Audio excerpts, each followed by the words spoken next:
Los grupos operativos de los que habló Pichon Rivière, referidos a las escuelas de psicología social, él les llamó grupos de aprendizaje. Y los llamó así porque se trataba de incorporar lo que es la psicología social, inventada por él. Pero la particularidad que tienen estos grupos es que tienen lo que se llama un disparador. ¿Qué es un disparador? Es un conjunto de estímulos previos a la reunión del grupo operativo, que en este caso particular se trata de una clase teórica en donde se da teoría, casos clínicos, técnica. ¿Sí? Porque el grupo operativo, así visto, es una especie de estómago que necesita algo para digerir. De manera que si nosotros impartimos la teoría de la psicología social y las teorías conexas, no nos olvidemos que nosotros acá incluimos psicoanálisis. Acá tenemos un conjunto de estímulos que son los que podríamos decir apuntan a lo que es el polo técnico del grupo. Esto significa que el grupo tiene dos polos. Tiene un polo técnico y tiene un polo fantasmático. La palabra fantasmático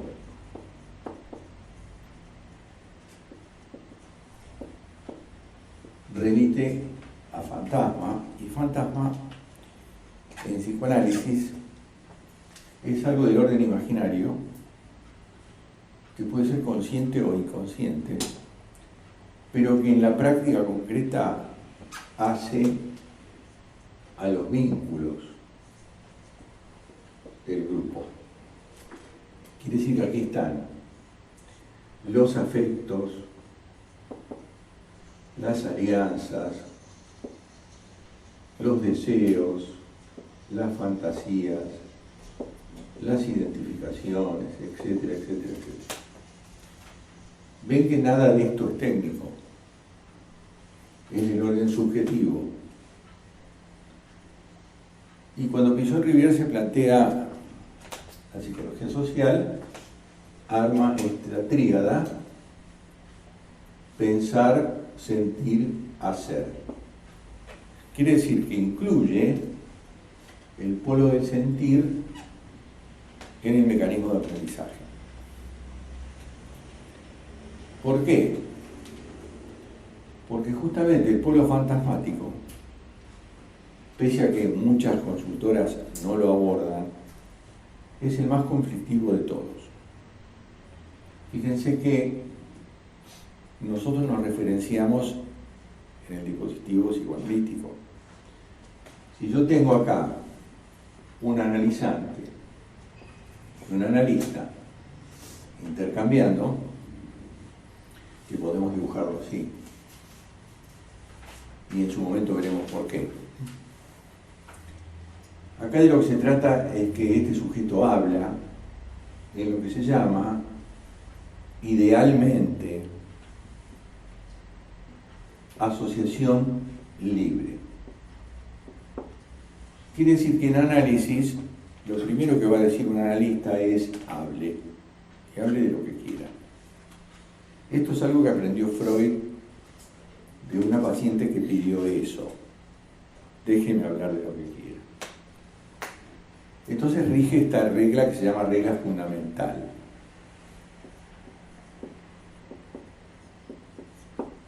Y del lado del analista hay otra regla, dos en realidad: regla de neutralidad y regla de atención libremente flotante.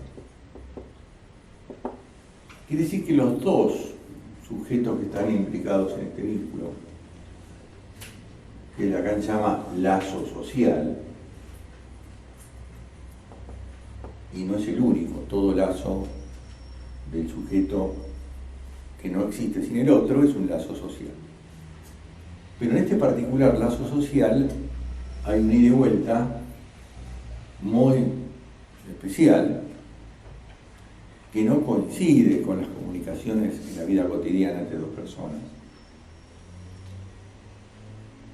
en donde, digo, idealmente, este sujeto habla con toda libertad.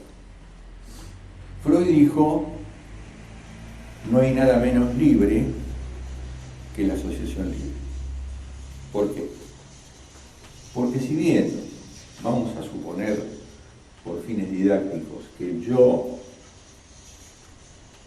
consciente, se permitiese hablar con libertad, está condicionado por el sistema inconsciente,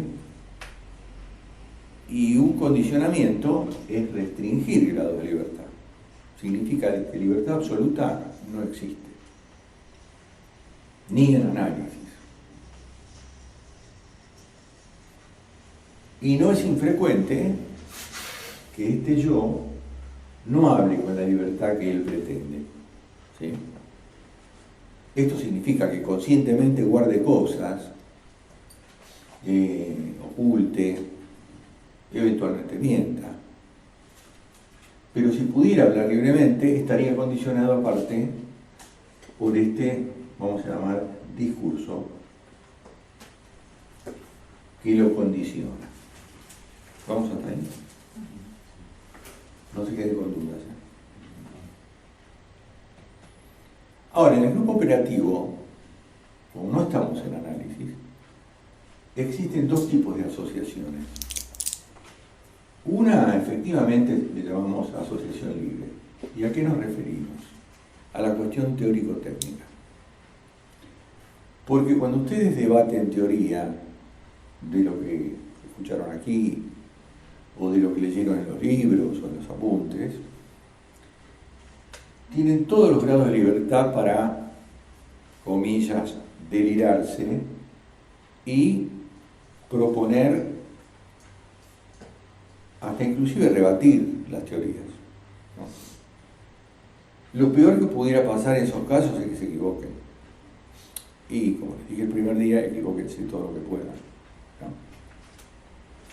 Pero hay otro ítem que le llamamos asociación restringida, que tiene que ver con el polo fantasmático.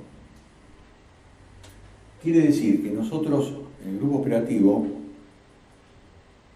tenemos que tener un cierto cuidado a la hora de poner sobre la mesa todo este listado vincular, los afectos, los deseos, las fantasías. Quiere decir, en ese plano no se puede todo. Y eso, digamos, podríamos ni siquiera aclararlo, porque inclusive en una conversación de dos personas en un bar, va de suyo que van a evitar, por ejemplo, una confrontación, ¿no? Bueno, acá lo mismo, vale decir que no todos decimos lo que pensamos, ni decimos lo que sentimos. Y estos tres polos, pensar, sentir, hacer, están en contradicción, porque nosotros no sentimos lo que pensamos, no hacemos lo que sentimos, y así sucesivamente. Si hubiera una asociación libre en este plano, o sea, en el plano vincular, en el polo fantasmático, esto no sería un grupo operativo, sino un grupo terapéutico. Y no tendría un disparador teórico, sino que el disparador se produciría dentro del grupo a partir de algo que alguien cuenta, ¿no? Pero acá, como ven, es distinto. Acá tenemos este disparador teórico para que este estómago, que es el grupo, digiera, elabore, articule, saque conclusiones. El objetivo es, como ya les he dicho, articular teoría con la vida cotidiana y con el grupo. ¿Sí?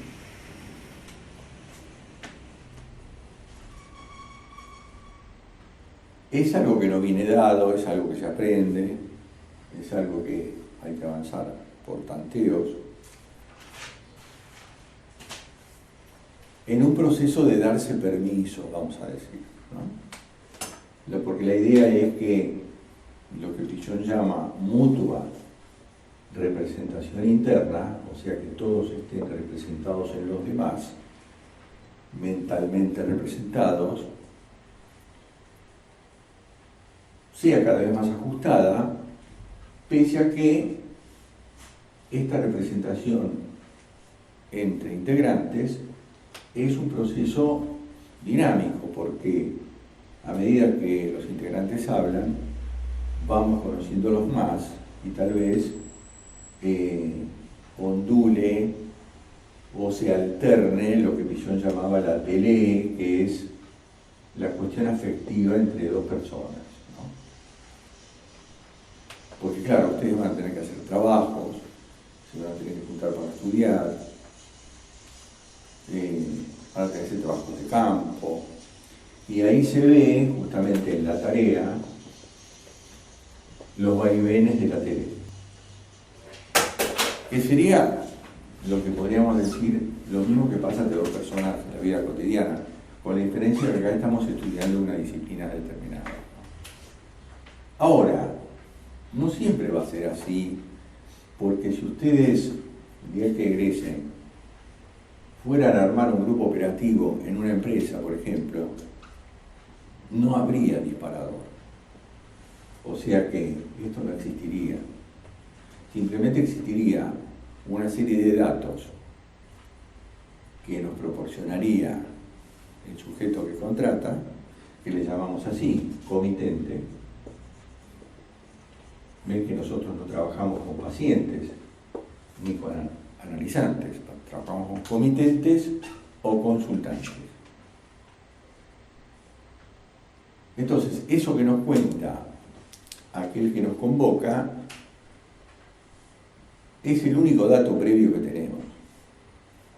Y después iremos a la institución, a la empresa, al colegio, al que fuere, y armaremos lo que se llaman artificios técnicos. Por ejemplo, el grupo operativo. Y hay otro artificio técnico que es previo al grupo operativo, que es la entrevista. La entrevista individual. Quiere decir que si nosotros, en un dado conjunto de personas que trabajan en una oficina, por ejemplo, hacemos entrevistas individuales, estamos instalando un dispositivo que, si lo piensan un poco, es un dispositivo confesional, porque en esa entrevista rige la regla de discreción y la gente se puede explayar más libremente.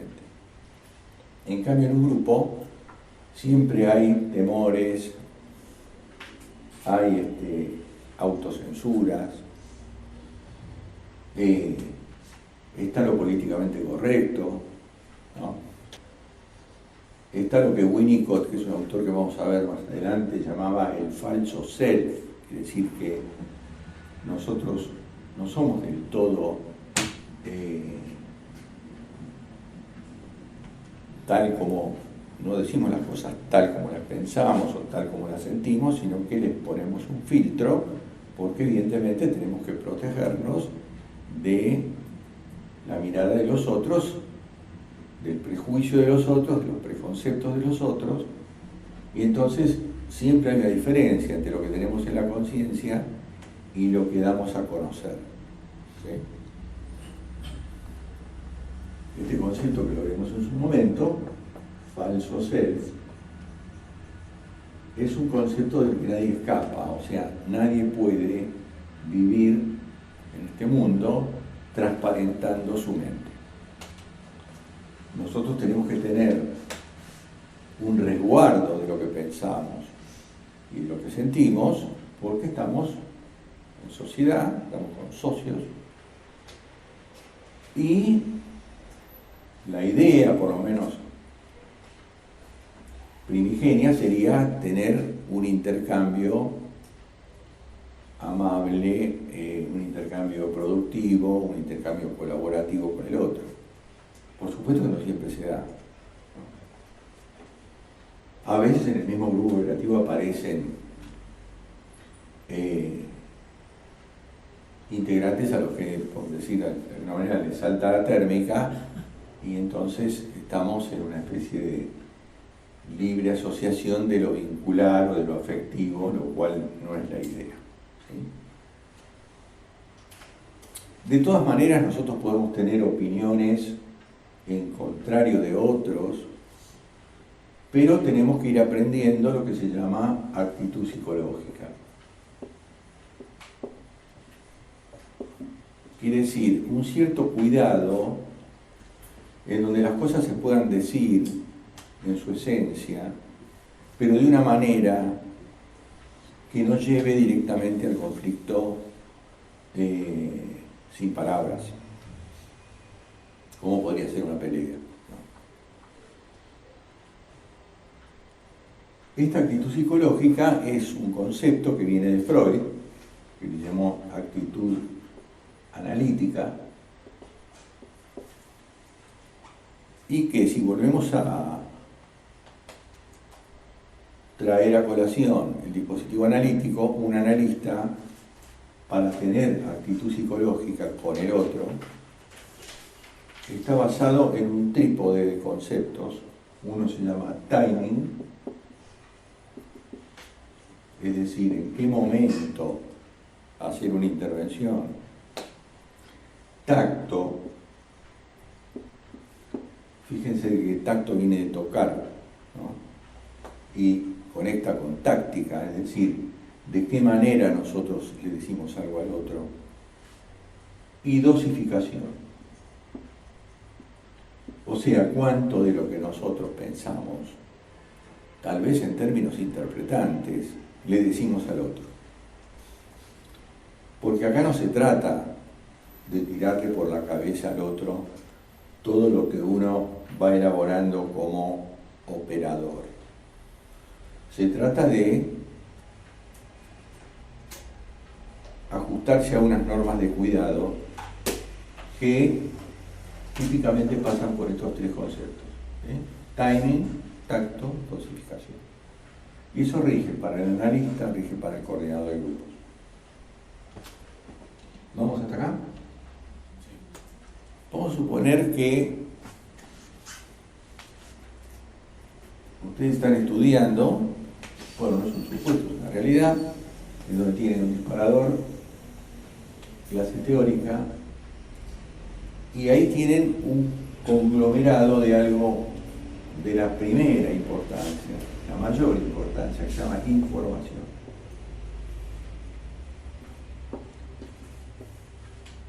Hoy por hoy, sin esta categoría no se puede hacer absolutamente nada. En cualquier campo que ustedes estén, esto es lo principal. ¿Qué información tenemos de la situación, del otro, del contexto, etcétera? Por algo, digamos, cuando hablamos de informática,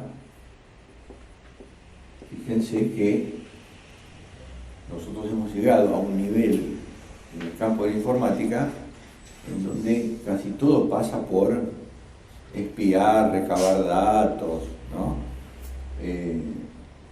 ¿Y para qué? Por un propósito, ya sea comercial, ya sea político, lo que fuere. Pero bueno, información. Esto es como comparar, para decir algo, digamos, bastante antojadizo, qué hacía un submarino en la Primera Guerra Mundial y en la Segunda Guerra Mundial. En la primera, enfocaba un barco, mandaba un torpedo y que Dios te ayude. Después el torpedo llevaba un dispositivo ligado a la información. Es decir, buscaba en el barco la parte más caliente, que eran las calderas. Y ahí, páfate, ¿no? Bueno, hoy todo gira alrededor de esto, y para nosotros también. Cuando hacemos una entrevista, inclusive cuando estamos en un grupo operativo, nosotros recabamos información. Ahora, la información está codificada porque una parte de ella es explícita, es decir, tiene que ver con el discurso intencional de los integrantes. Y otra es implícita, que tiene que ver con lo no dicho, tiene que ver con los latentes grupales, tiene que ver con los secretos grupales, con las cosas que están inconscientizadas en cada uno de los integrantes del grupo. De manera que nosotros vamos en busca de eso. Si yo estoy coordinando o estoy investigando una empresa, yo necesito la mayor cantidad de información para poder llegar a lo que llamamos un diagnóstico, ¿no? Diagnóstico. No le tengan miedo a esta palabra que parece muy de la medicina y de la psicología, pero nosotros necesitamos diagnosticar, que no significa otra cosa que gnosis es conocimiento, dia es división, o sea, nosotros vamos a separar, desmontar elementos para llegar a un conocimiento, ¿sí? Y necesitamos herramientas. Nosotros podemos hacer esto en la vida cotidiana, solamente que las herramientas que tenemos son herramientas que hemos heredado de nuestros grupos de pertenencia y tal vez no sean herramientas sistematizadas como son las que emanan de una teoría, ¿sí? Pero herramientas tenemos, todos tenemos herramientas para operar. Acá se trata de unas herramientas específicas para leer esto implícito, ¿sí? Partiendo de lo explícito. O sea, yo no puedo llegar a algo oculto si no entro por lo que está a la vista. ¿Estamos de acuerdo? No hay manera. Fíjense que, por ejemplo, Freud, cuando habla de la transferencia, que sería esa tele que yo mencioné allí, es un aspecto de la transferencia que es lo que se produce entre un analizante posible y un analista, que tiene que haber transferencia positiva, es decir, que el otro me caiga bien, que yo piense que sabe de mí, que piense que me va a curar. Pero sin embargo, estas son falsedades, porque el otro no sabe nada de mí. El único que sabe de mí soy yo, y sé una parte. O sea, hay un segundo plano, llamémosle lo inconsciente, del cual no tenemos la menor idea. Ni siquiera sabemos el código en que está codificado el mensaje inconsciente. Y Freud dice, la transferencia es un falso enlace. Falso enlace. Si nosotros nos rigiéramos por la lógica formal, diríamos, bueno, es falso, descartémoslo. Sin embargo, este falso enlace es de la mayor utilidad, porque es el que permite el inicio de un proceso analítico y hasta les diría que permite el inicio de cualquier vínculo, porque esto no es solamente para el análisis. Yo me encuentro con un desconocido, no sé quién es, pero enseguida tengo transferencia con él, positiva, negativa, erótica, lo que fuese. Y es un falso enlace porque yo no sé nada del otro. Ahora, de algo nos tenemos que agarrar para empezar. Esto es lo explícito, ¿sí? Por supuesto que la transferencia tiene componentes inconscientes, por ejemplo, un personaje arcaico que me remite al actual y el actual me resuena con el personaje arcaico. Pero de todas maneras, esta falsedad después se va a transformar en una verdad. Es decir, en un proceso analítico en el cual se alumbre un saber del sujeto, porque no nos olvidemos que un analista es una especie de partero, ¿no? La función del analista es hacer parir en el otro algo que el otro contiene, lo que llamamos típicamente un saber no sabido.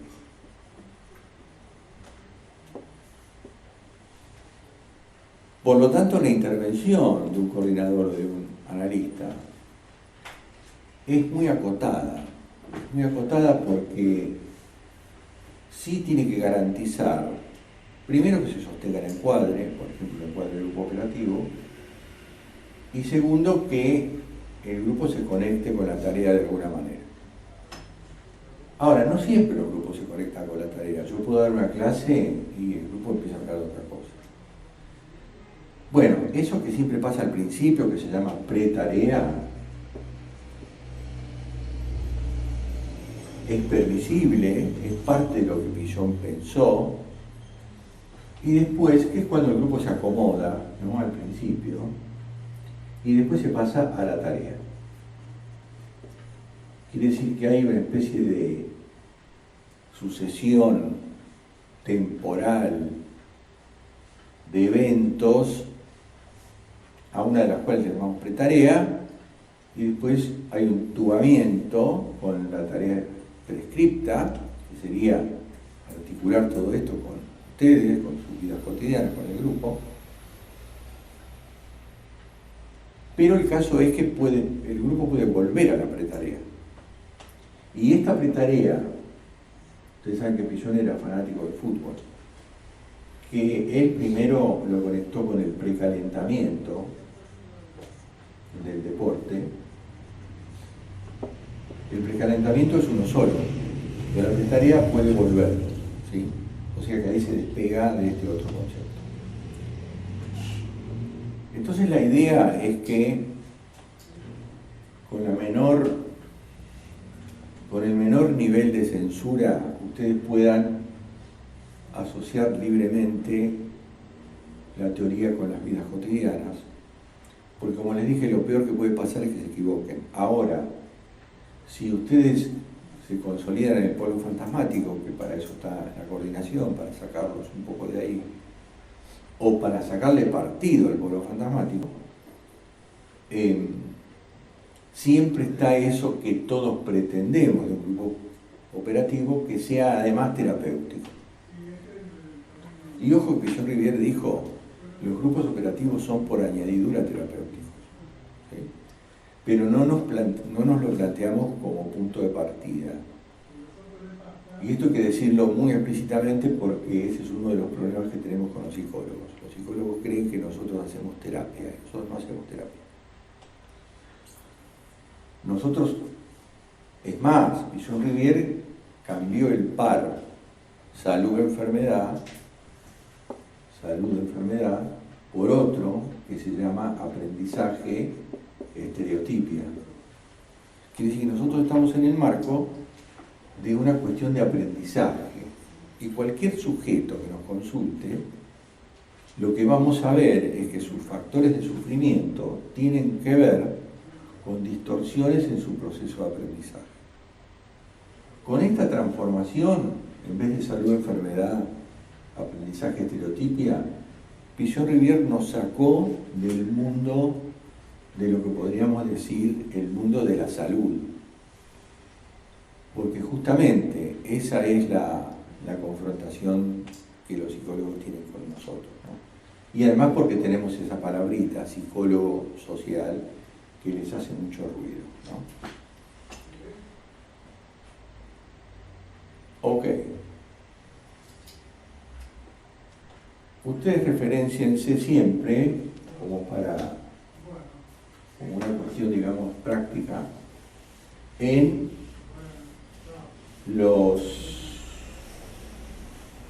las compactaciones que nosotros hacemos, ¿no? Por ejemplo, acá hicimos una, pensar, sentir, hacer. Tenemos otra que es el cono invertido, ¿sí? Cono invertido, dentro de sus limitaciones, con sus vectores, tiene su utilidad en el marco de un grupo operativo, ¿no? Acá estaría lo explícito, acá estaría lo que no se ve en un punto cero. También tenemos las herramientas que nos aporta el psicoanálisis, ¿no? Tenemos las tópicas, tenemos las estructuras clínicas. Nosotros, por lo menos desde nuestra mirada, no podemos entender un objeto como es un grupo compuesto por personas sin saber lo que es una mente y su funcionamiento, ¿no? Por eso nosotros incorporamos el psicoanálisis. Después vamos a ver otra compactación que yo medio como que la anticipé ahora, que es otro triángulo, en donde está el marco sociohistórico, por ejemplo, hablando de una empresa, está el marco teórico del operador, es decir, en qué me baso yo para analizar este objeto, ¿no? Acá está el operador, acá tenemos un marco teórico, tenemos una historia personal que tiene su importancia, tenemos una ideología, en fin, maneras de ver las cosas. Y todas las herramientas de la disciplina. Y acá tenemos un artificio técnico. Por caso, la entrevista, el grupo operativo, una asamblea,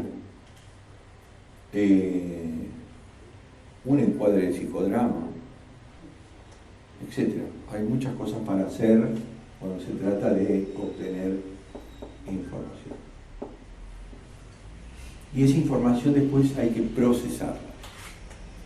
Y se procesa con herramientas. Se recaba con herramientas y se procesa con herramientas. También vamos a ver pronto otra compactación, que es el dibujo de una institución, que ya es un dibujo volumétrico, es como una pirámide de 4 caras, es un tetraedro,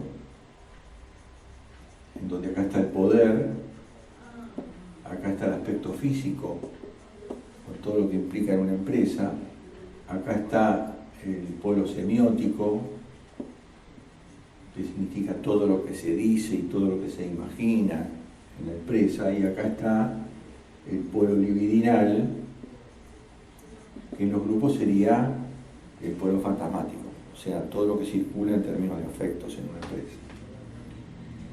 De manera que, así como esto, ustedes van a tener muchas llamadas compactaciones para simplificar lo complejo. ¿Sí?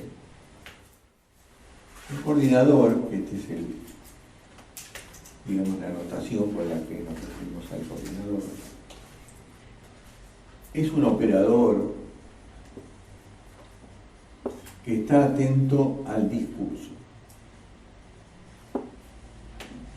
Y en el grupo hay un discurso que se llama circulante. Quiere decir que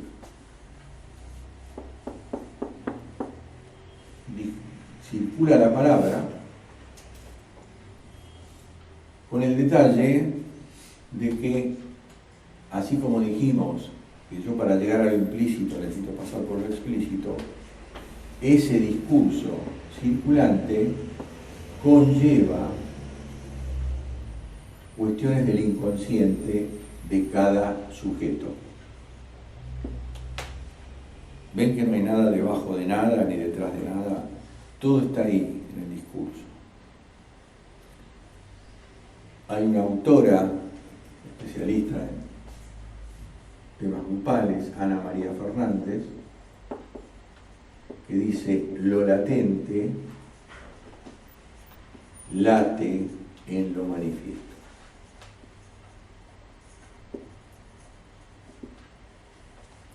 De manera que lo que ustedes van a aprender es, a partir de una frase aparentemente ingenua, hay muchas más cosas de las que se supone. Porque los objetos que nosotros estudiamos y los objetos de cualquier ciencia, los objetos de la ciencia, son opacos. Y esa opacidad hace que nosotros necesitemos herramientas para penetrar y transparentar. Siempre provisoriamente en forma limitada. Porque si yo tengo un objeto a estudiar, vamos a poner acá un ojito de un observador o de un científico. Este científico tiene una mochila con teoría, experiencia, ideas sobre cómo funcionan las cosas y además interpone un aparato, por ejemplo un telescopio, ¿no? Entonces, a medida que se perfecciona este aparato, este objeto va cambiando. Y a medida que este sujeto vaya cambiando en su saber, también se modifica este objeto. Por lo tanto, el objeto es construido por el observador. Observador se le llama en los libros de física, por ejemplo, al científico, ¿no? El que observa un fenómeno. Bueno, nosotros no usamos telescopios ni microscopios, usamos herramientas conceptuales.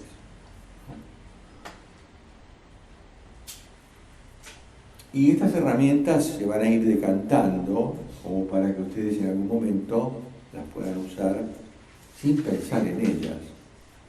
Porque un coordinador cuando está coordinando se olvida de toda la teoría y se olvida de todos los autores, que no podría coordinar.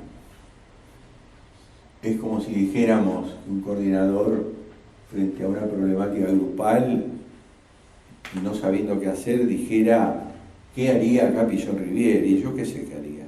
Acá me las tengo que arreglar yo y despojarme de lo que sé, de la teoría, porque esto es algo que se va a ir armando despacio y progresivamente en ustedes para que puedan, en tercer año, coordinar el grupo en lo que llamamos la paz del coordinador. O sea, un lugar tranquilo, porque en realidad el que trabaja es el grupo. El coordinador lo que hace es garantizar el encuadre y hacer intervenciones cuando el grupo se va de canal. O cuando hay algo que leer que le aporte al grupo algo, lo que llamamos un plus, ¿no? Un plus que lo enriquezca, ¿sí? Y ya que dijimos que por añadidura la psicología social es terapéutica, pero nunca olviden este por añadidura, ¿eh? Y les aviso que Freud, cuando inventó el psicoanálisis, dijo lo mismo, dijo: el psicoanálisis por añadidura es terapéutico. Así que esto de terapéutico nosotros lo dejamos ahí a un lado, ¿eh? Esto es para los médicos y para los psicólogos y para los psiquiatras.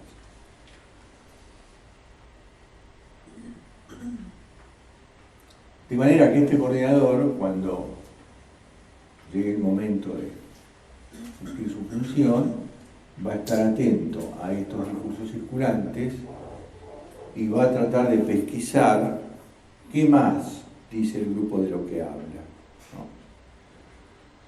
Para lograr este objetivo de que lo central sea la tarea y que el objetivo sea el aprendizaje, ¿no? Un aprendizaje que es teórico-técnico. Estas cosas están unidas dialécticamente, o sea que son una alimenta a la otra, Pero hay que reconocer que hay un abismo entre estas dos cosas. Una cosa es la teoría y otra cosa es la práctica, pero están realimentadas. Acá existe un verdadero feedback, o sea, una retroalimentación constante. Por eso Lacan, por ejemplo, tenía el seminario, donde dictaba la teoría, y tenía sus pacientes, que eran lo mismo al seminario. Entonces, él iba generando teoría a partir de la clínica y de todo lo que pensaba, ¿no? Porque ese es otro punto. Ustedes pueden comprender lo que yo digo, articular con la vida cotidiana, pero nunca dejar de lado esta cosa del pensar en términos de cuestionar, hacerse preguntas, proponer algo que tenga que ver con una ocurrencia que pueda servir a la teoría, ¿no? Bueno, por hoy hasta aquí.